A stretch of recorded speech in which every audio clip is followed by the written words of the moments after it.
Pelicans get blasted at home. Let's talk about it.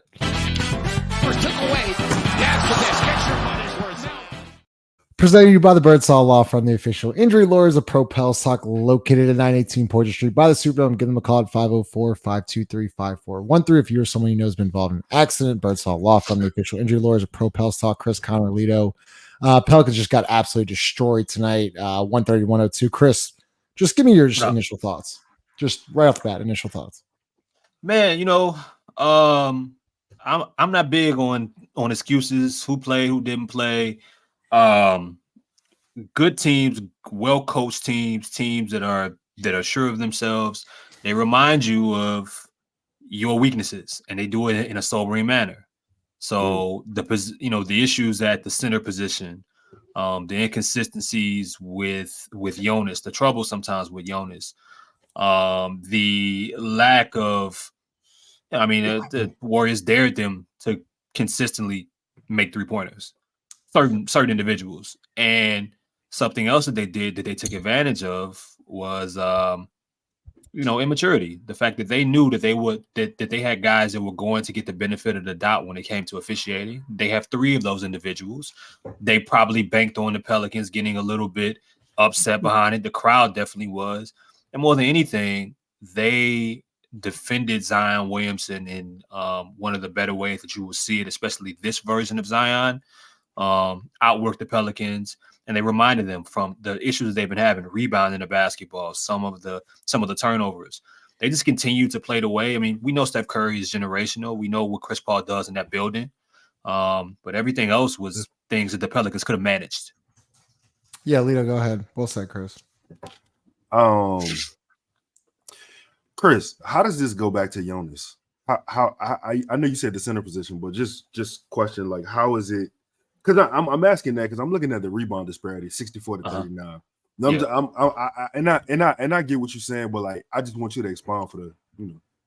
No, I mean, I think we know what Jonas's weaknesses are. Like, so regardless of how hard he's playing, those are still going to be present, right? So athletically, offensively, the Warriors do, and they did what all teams do.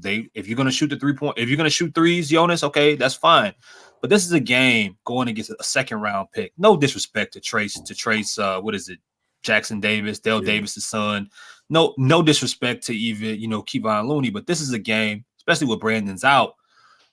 Jonas has to be more of a force, and he has to at least carry himself like he is going to dominate one side, whether it's rebounding or take advantage of the opportunities that were given him in the post. And seeing Steph Curry on him in the corner, he's shooting a 3. Seeing a second-round draft pick that weighs 210 pounds on him being indecisive, him waiting too long, it's discouraging. Like, they needed him to be more aggressive and take advantage of outside of Kevon Looney, a pretty small and thin arsenal of big men to really throw at you. They weren't physically opposing. I think Jonas just hasn't had a good start to the season, in my opinion. It's not all on him, but he's part of what teams are going to attack. No doubt. I respect that. I mean, when you look at my bad, Justin, I know if you had another question. No, go ahead. I was just gonna say, like, when you look at what the Warriors did tonight, Steph had 42. The next highest guy had 13. But they had multiple people with 13. Moody at 13, Jackson at 13, Chris Paul at 13. Like, shit adds up. I mean, it's the rebounding is the thing for me that I have to harp on tonight. I want to come in here and say the officials were terrible, and that wouldn't be a lie either. But if I'm gonna be honest, the Pelicans have got rebounded. They have gotten out rebounded every game this season. Mm-hmm. Have they? They got out rebounded the first game. Every game. You sure? Are you sure about that? I think. Well, they got out rebounded the last 2 games for sure. Okay, that's a way to lose, but okay, go ahead. I think they out rebounded the Grizzlies, but go ahead. They did out rebound the Grizzlies. You're right. Yeah. I just think that, and the crazy thing about that is the way they out rebounded the Grizz would be the disparity wasn't as big as I thought. You know what I'm saying? It wasn't as large as of a route, because when you look at who the Grizz were missing, Steven Adams, Brandon Clark, like Jaren Jackson is not a rebounder anyway. but to say that they still hung around in that department, I think that like you look at, shout out to Chris, Dyson is a guy who will continually crash the glass. I've seen Hawkins crash the glass tonight. You know what I'm saying? I've seen I'm trying to think who else. I think Matt Ryan does it. CJ does it. But those Matt Ryan's like, I'm not expecting Matt Ryan, CJ McCollum to come down with rebounds. It's Zion, it's Herb, and it's Jonas. Like those are the guys. Zion had 5 rebounds tonight. We talk about this. We've talked about this ad nauseum all off season, guys. He's got to average 10 fucking rebounds a night. There's no excuse, dude. Most athletic dude in the gym. Larry Mann. I just hit the random button. I'm sorry. Let's go. Pro Pals Talk, ladies and gentlemen. Chris Connor. My left hand hit the mouse. I'm sorry, guys. Go ahead. That's crazy. I feel like I mean, I don't know. It was weird. What? Crazy. Like it's just Larry got to be a better rebounder. You got to be in those minutes. I disagree. I disagree because, and we talked about this a lot last year. When Larry's in the game, a lot of times Larry is doing his job simply boxing out. You need more. While there are more, you could argue that Larry could grab more rebounds than he did. He ended the game with 5. When Larry's in the game, you should have more of a team rebounding element to your setup because Larry's going to do his job by boxing out his guy.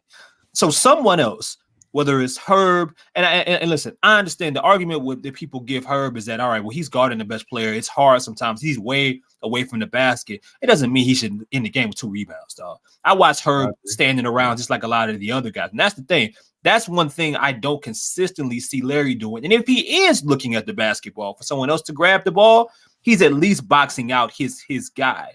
I mean, it's only, I don't.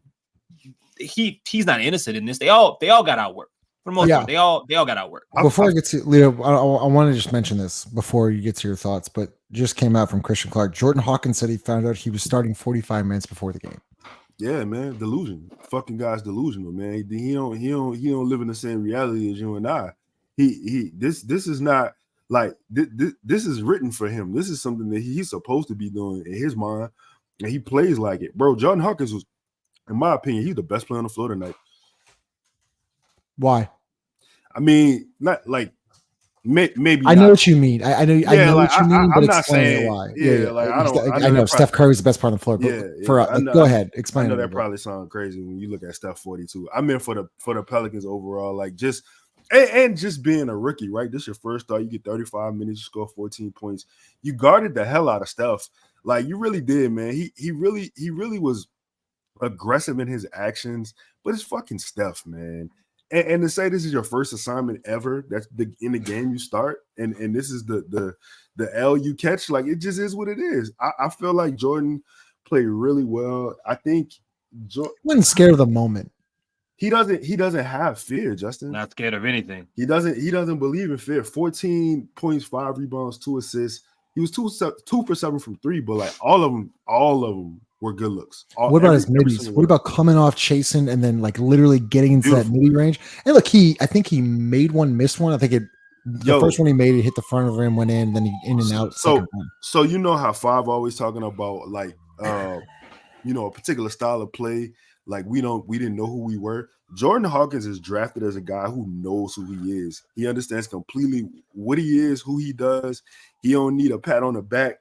You know what I'm saying? He don't need a pep talk. I'm in this bitch and I'm gonna score. And I know the things that I do well. He doesn't have to figure those things out. I know what I do well. Chris, gotta love Jordan Hawkins. No, I mean 100%. The way he attacked the glass, the way he attempted to defend.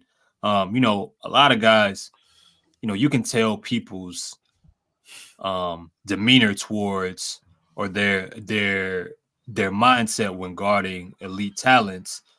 Are they looking for screens and some of that? I mean, of course, when you're playing the Warriors, you're gonna see a lot of different screens. But there were periods where, they were looking for Jordan Hawkins on switches, and you didn't see Jordan looking for help. His head wasn't on a swivel, to say the least. Like he was taking that matchup and wasn't afraid of it. He was going to step in front of Steph Curry like it was anyone else. It's the other things with Jordan. The jumper, we knew what it was before. The mid-range, him stepping into the mid-range shots, I've seen enough of it to believe that that's something he's confident in to keep practices. But I think it's the other things with Jordan Hawkins that matters. The layup in transition, him wanting to rebound and just noticing, I can do some of these other things on the floor as well. That's what makes him worthy and helpful on this team in stretches because they don't have it consistently, especially on a night when Brandon's out. That was a good point. Can I tell you, Jordan Hawkins had the same amount of rebounds as Zion Williamson tonight. Had more rebounds than Herb Jones. Herb Jones was awful. He was awful tonight. Yeah, I'm like the biggest Herb Jones tonight. He was bad tonight. Like it is what it is. Jordan Hawkins was second on the team with 5 rebounds. He had the same amount of rebounds as Larry Nance and Zion Williamson. This is insane to think. Like that's like, listen, I know like Looney and actually I don't like. There's no excuse. Like that's crazy. Jordan Hawkins weighs like 16 pounds. He had 5 rebounds. That's insane to me. Look at that. I don't even know what to blame that to. 64 to 39. There is nothing you can blame. 64 rebounds to 39. That's a team issue. Those are issues that we talked about from last season where guys just standing around waiting for one individual. And when teams shoot as many threes as Golden State, what happens? It's long rebounds, which means you have to be body for body. Like you can't be thinking about something else. Like you have to be focused on as a team rebounding the basketball and taking, and the Warriors just reminded them that these are your flaws. Like here they are. Yep. Do something about them. Zion Williamson and Jonas Valanciunas combined for 11 rebounds. CJ McCollum and Jordan Hawkins combined for 11 rebounds. The energy was all like there wasn't much of a nobody was really living in a moment for real. It felt like whatever happened with this team last year against Golden State, everybody forgot about it. You know what I'm saying? Like nobody really wanted to right any wrongs and nobody had no fight tonight. And listen, I get it. It's only game 3. I totally understand.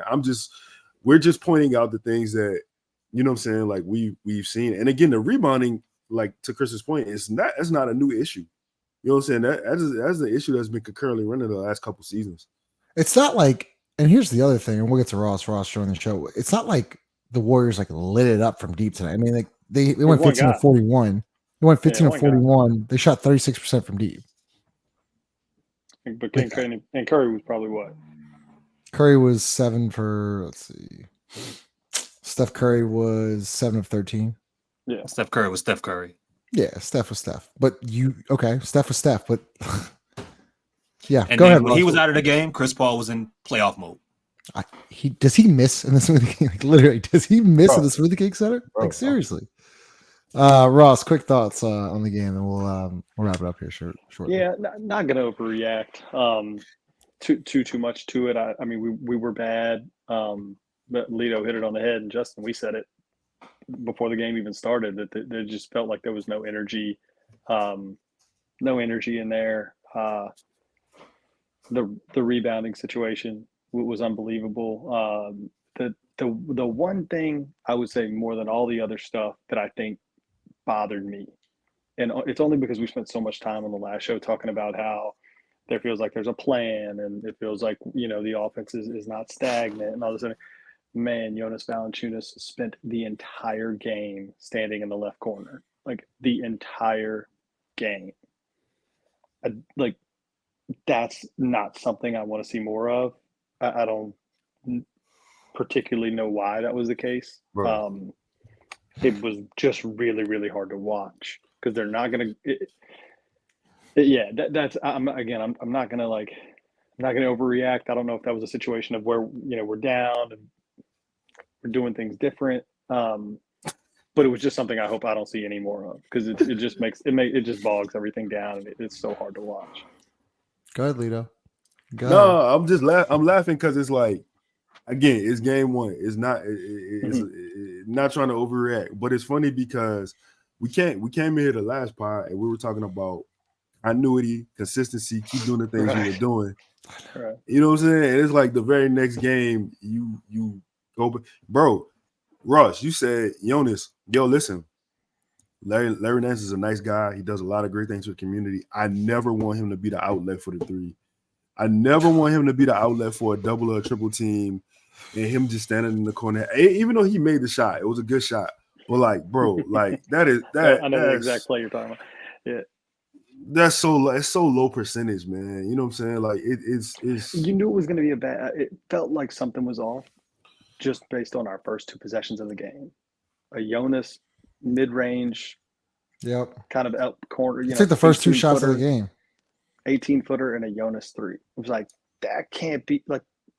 That just feels like a bad omen, and then there was just more and more of it. Yeah, I don't know. I'm not going to overreact too much to it. We got down early. The foul trouble, I think, just sort of threw everything into chaos. I don't know how early we knew Brandon was going to be out. I'm not sure what was going to – I'm sure you already touched on that. No. We're about to – that's legitimately the next segment. Okay. I was going to – Yeah, so I'm not going to overreact. But it was ugly. All right, Chris, let's talk about it. Everyone will get to talk about this one. So Brandon Ingram, probably 40 minutes before the game, maybe 50 minutes before the game, just randomly – reported from the Pelicans Twitter or X handle that Brandon will be out with knee soreness. That was weird to me because yesterday I was in the facility. He was legitimately just getting extra work in with Trey Murphy on Sunday, moving fine, looked great. Today, you don't hear a single thing about it. And then an hour before, he's out. And then also, Chris, I thought this was interesting as well. Wasn't on the bench tonight either. What are your thoughts on that? Yeah, I might even peep that. Yeah, I mean, in combination with that, Willie Green was asked about it in the post game presser. Presser didn't have anything to add. There was no update, and I believe Kristen and Hillary both reported as well. There was nothing to add. He started feeling soreness. What was it, yesterday or today, whatever the case may be? I don't know, man. I don't know until you can tell me if he's dealing with something serious or not. Because what troubles me in this current product that we're living through right now is that you don't know who's hurt anymore.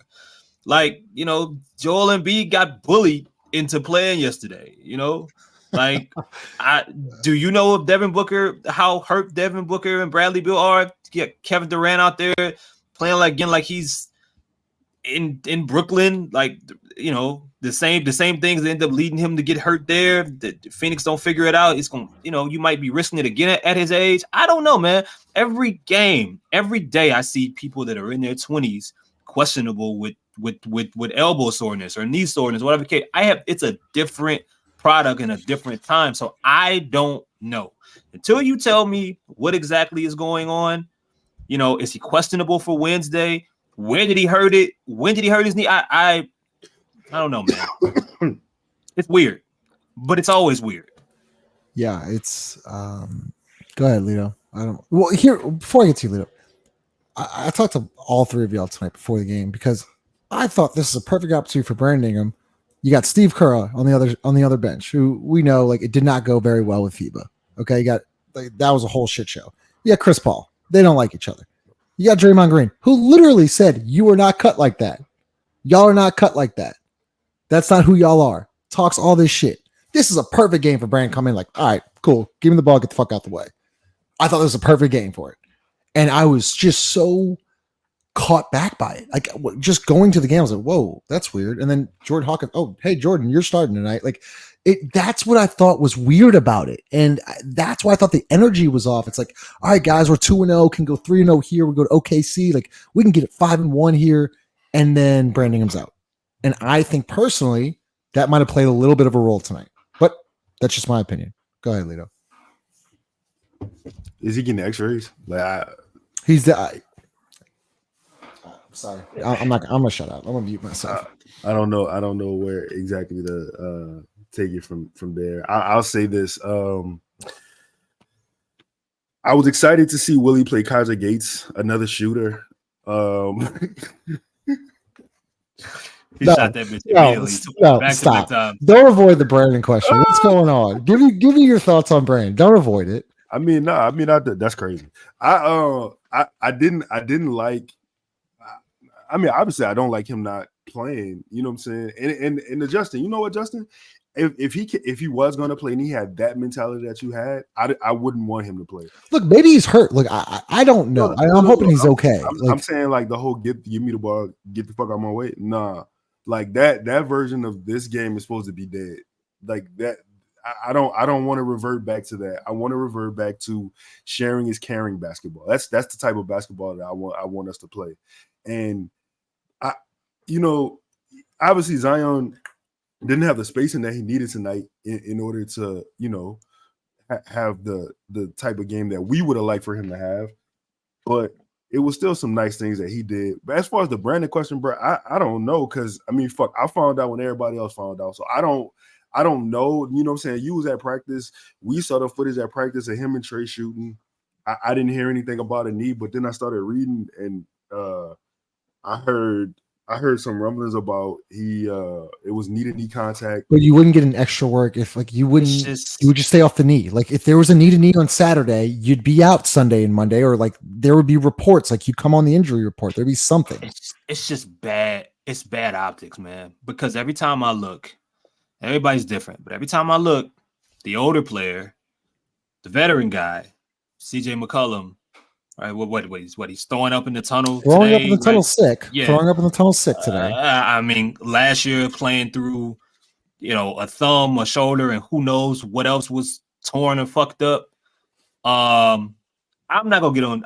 I'm not gonna start talking about pain tolerance again, and I'm not gonna start talking about what someone needs to do. All I know is number 3, CJ McCollum, you're going to have to drag him off the floor. Jonas Valanciunas, you're going to have to drag him off the floor. No, don't nobody take this show and saying I'm calling Brandon soft or anything like that. But it's just always some kind of mystery going on, man. And it's weird things. People at the arena are just mystified, like what the hell is happening? So I hope he's healthy and I hope he's good, but you really wanted to see him tonight, man. That was no, you're good. And that was the biggest thing for me, is that I found it perplexing to not see him on the bench. Didn't pop a head out the tunnel, didn't come out in street clothes, nothing. Like for all I know, he probably must not have even been at the arena. And to me, that's what is worrisome. I mean, look, you got to miss a game. You got to miss a game. Whatever. Like, it's 82 games. Shit's going to happen. I'm not going to sit here and guess at what or why or who. But to not come out of the tunnel, at all for knee soreness leads me to believe that there's a worry there that it's something bigger than knee soreness. Yeah. Either that or he was ill, right? Like if you got the flu or something where you don't want him around people and they just called it knee soreness. I don't know why you would do if he was sick, I would just assume they would say he's sick. Say illness. And that's right. And that's what gives me. But why did it happen so close to the game? That's what I don't understand. And back to Chris, it's like bad optics. Like I just don't get the communication with that whole thing, dude. Like I'm not saying Brandon's not hurt. Like if the dude's hurt, he's hurt. If he's hurt, he's hurt. Yeah. But 45 minutes before the game, this isn't AAU. Like this is this is the National Basketball Association. You don't just come out. No, he's not playing. Like he literally was not on the injury report. And you wouldn't have gone. I mean, look, guys get imaging done. If you get hurt during the game, they go get imaging done after the game. Whatever. That's sort of common practice. Like it was just odd to me that it felt like he was not in the arena. Yeah, to me is very concerning, odd. I got a lot of questions, and you could tell, you really could. I mean, I think Justin's absolutely right. It almost felt like the team didn't know Brandon wasn't playing until it was announced. I mean, that's probably wasn't the case, but it just had a weird feel of hey Jordan, you hopped in that starting 5 for us today. No, we're about to run off the tunnel right now, but you're gonna start for it. Like it just had that sort of feel to it. Kudos for Jordan Hawkins. I thought he played a good game. I really did. I mean, but nonetheless, it's just odd. It's just odd. Very man. odd. Yeah, it's odd. We and look, if they have a game upcoming Wednesday, it could, he could be out there and be perfectly fine. But it's just, it's still gonna make this. I don't know, man. Odd. It's completely odd, and it's like, it feels like a few times this year. Like we were having these conversations last year. We were having these conversations last year.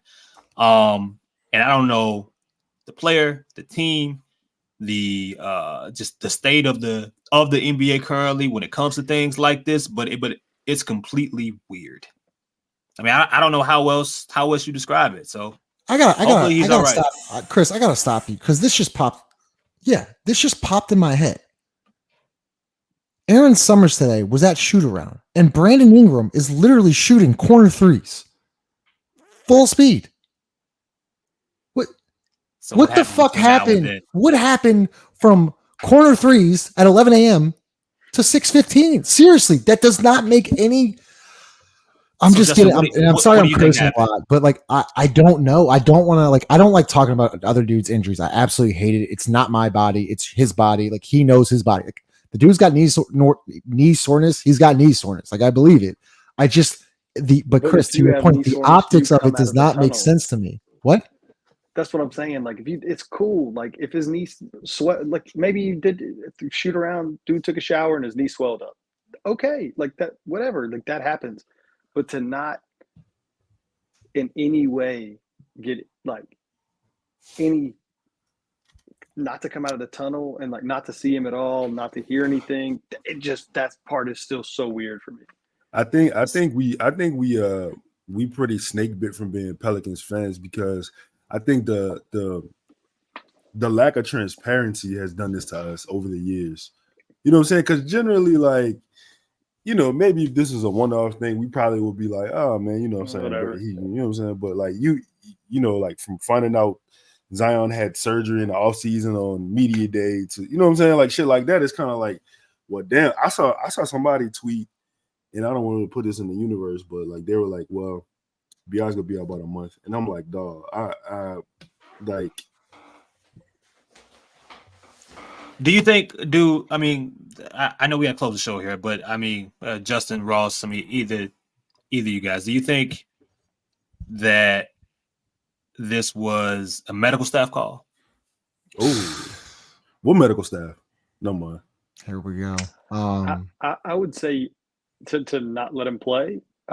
Maybe I don't. I mean, yeah, probably. Then why wouldn't he be there? But why wouldn't you be there? That's the thing that's hanging me up. Is like, he could miss a game for any reason, either him or somebody else. Like, it's kind of rare for a dude not to just come, like, not to be there. Period. I mean, I've been to a lot of NBA games, especially in New Orleans, with a lot of hurt dudes. All right, like a lot of injured players over the years. And outside of the little gap where like Zion went to Portland or whatever, like that whole thing, but he was out for the year at that point. It's just not a lot of times where I can recall somebody that wasn't ill, right? No flu, COVID, something like that, where they're like, hey, don't even show up. Somebody just not coming out. That's the thing that it would just really stood out to me because you kind of kept peeking down there like, yeah, you know, I mean, got a hurt knee, but he'll probably come and hang out on the end of the bench at some point. And so I don't know. I have no answers, only questions. And I didn't even realize that. And what you just said, Lito, has crossed my mind now more than once. Guess we'll find out tomorrow. Yep. Lito, will we? What's the definition of insanity? It's like this is like being a fan. Being a fan is the definition of insanity. Listen, Game 3. If you don't remember, last year, Utah. First quarter, home opener. BI goes out with a concussion. Oh, shit. I forgot about that. That was Game 3. Because we started off 2-0. Came home Sunday night against Utah. BI goes out with concussion. We lose the last second to the Jazz. I'm just saying. Oh, here we go. Jarrett. He was at the arena, but Jarrett said he was at the arena tonight. He just texted me. Well, shout out to the media, man. There you go. Brandon was at the arena tonight. Okay. Not decided not to go to the match. All right, like, comment, and subscribe. We'll see y'all Wednesday night play OKC in a back-to-back with Detroit on Thursday. Later.